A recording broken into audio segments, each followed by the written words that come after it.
चोरी से अपने राज्यसभा उम्मीदवार बना रहे हैं, आप भी राज्यसभा मेंबर ऑफ पार्लियामेंट हैं सुधांशु त्रिवेदी। बिहार से लेकर ओडिशा तक क्रॉस वोटिंग की खबरें आ रही हैं। देखिए, मैं इसको इस रूप में देखता हूं। सुनील साजन जी का पहले मैं जवाब दे दूं। कहते हैं कि साहब ये तो सब वोट चोरी करके बनते हैं। भाई साहब, आप पहली बार मुलायम सिंह जी मुख्यमंत्री बने थे तो जनता दल के कैंडिडेट के रूप में भारतीय जनता पार्टी के समर्थन से 1989 में जब भाजपा ने समर्थन वापस ले लिया तो इस्तीफा दे देना चाहिए था। फिर काहे अपनी पार्टी वीपी सिंह को झटका देकर चंद्रशेखर के साथ चले गए थे? नहीं, वो वोट छोड़ी थोड़ी थी, वो तो अंतरात्मा की आवाज जागी थी जी। उसके बाद चंद्रशेखर जी के साथ चले गए, कांग्रेस के समर्थन से सरकार बनाई। उसके बाद कांग्रेस को झटका दे दिया, अगले चुनाव में काशीराम जी के साथ मिले, फिर उठा के मायावती को बंद कर दिया, स्टेट गेस्ट हाउस कांड में जानलेवा हमला कर दिया। ईमानदारी थी तो छोड़ देना चाहिए था और जनता के बीच में जाना चाहिए था।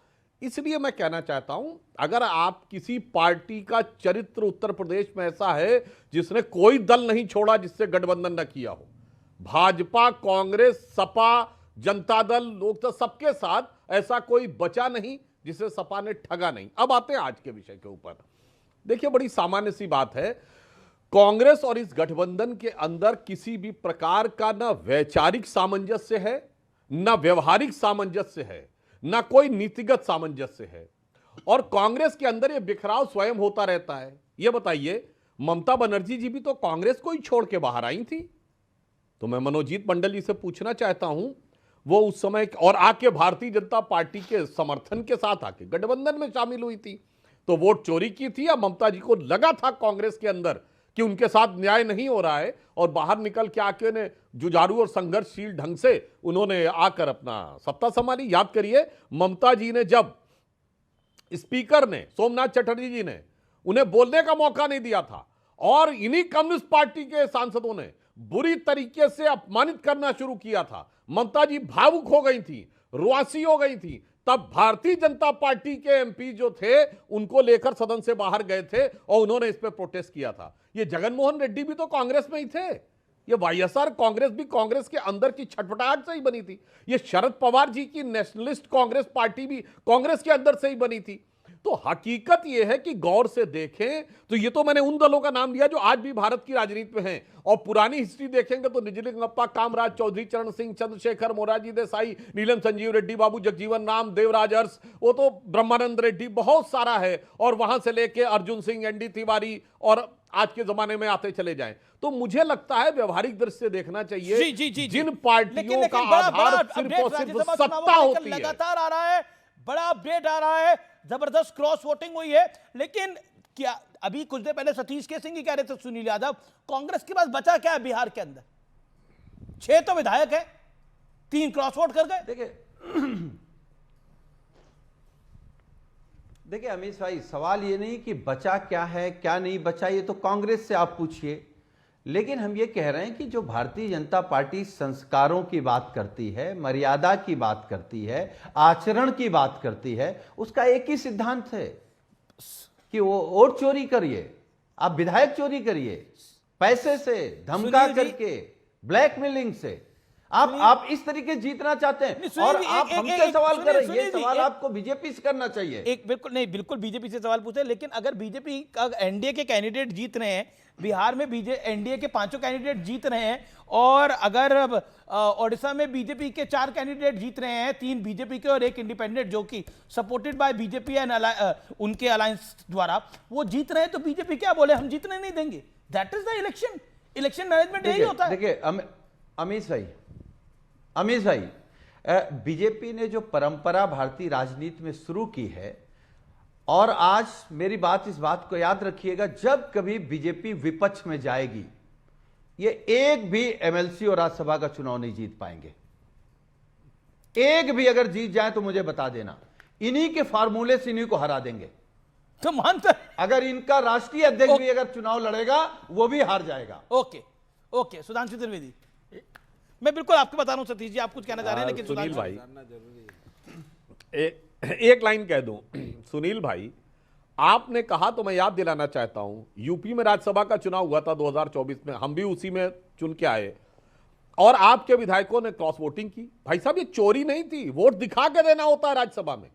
आपकी पार्टी का प्रतिनिधि इलेक्शन एजेंट वहां बैठा होता है, शिवपाल यादव जी बैठे हुए थे, आपके विधायकों ने उनको दिखा के वोट दिया, चोरी नहीं थी। और उससे पहले विधायकों ने कहा कि आपके 3 कैंडिडेट थे, रामजी लाल सुमन जी, जया बच्चन जी और आलोक रंजन जी, उन्होंने कहा इसमें पीडीए कहां है, आपके विधायकों का दिया हुआ बयान था। तो जो समस्या अंदर की है वो न चोरी थी, वो तो एलानिया गए, नीतियों से मतभेद होके गए। और रही बात इसकी, आपने कहा जब कभी भविष्य आएंगे, तो सुनील जी विनम्रता से मैं कहता हूं, हम लंबे समय विपक्ष में रहे, हमारे कितने विधायकों ने क्रॉस वोटिंग की बताइए, हमारे कितने विधायकों ने पार्टी छोड़ी। भारतीय जनता पार्टी जनसंघ के जमाने से पिछले 75 साल से 1951 ऑनवर्ड्स एकमेव पॉलिटिकल पार्टी है भारत की राजनीति का जिसका आज तक वर्टिकल डिवीजन नहीं हुआ। आज तक कभी पार्टी में वर्टिकल डिवीजन नहीं हुआ। सुनील यादव जी जनता दल के हैं, जनता परिवार के तो देखिए सपा यूपी में है, आरजेडी बिहार में है, बीजेडी उड़ीसा में है, जेडीएस कर्नाटक में है। जनता दल के तो इतने टुकड़े हुए कि इस दिल के टुकड़े 1000 हुए, कोई यहां गिरा कोई वहां गिरा। बीजेपी में नेता छोड़ के गए, उमा भारती ने छोड़ा, कल्याण सिंह ने छोड़ा, लेकिन पार्टी को नुकसान हुआ, लेकिन पूरा का पूरा प्रभाव नहीं चला गया और सब पार्टी में वापस आए, सब पार्टी में वापस आए। यद्यपा जी नहीं गए, सब पार्टी में वापस आए। पार्टी का वर्टिकल डिवीजन कभी नहीं हुआ कि पार्टी दो फाड़ हो गई। कल्याण सिंह के छोड़ने का नुकसान हुआ। कल्याण सिंह जब मुलायम सिंह यादव जी के साथ चले गए, कल्याण सिंह के छोड़ने का नुकसान हुआ बीजेपी को। मतलब ये तो आप एग्री करेंगे। वो भी मैं देखिए, मैं सतीश सिंह जी को संभवतः याद हो ना याद हो तो मैं दर्शकों तक जाकर चेक करिए, जब कल्याण सिंह जी वापस पार्टी में आए, मैं उस प्रेस कॉन्फ्रेंस में था दिल्ली में राष्ट्रीय कार्यालय के ऊपर।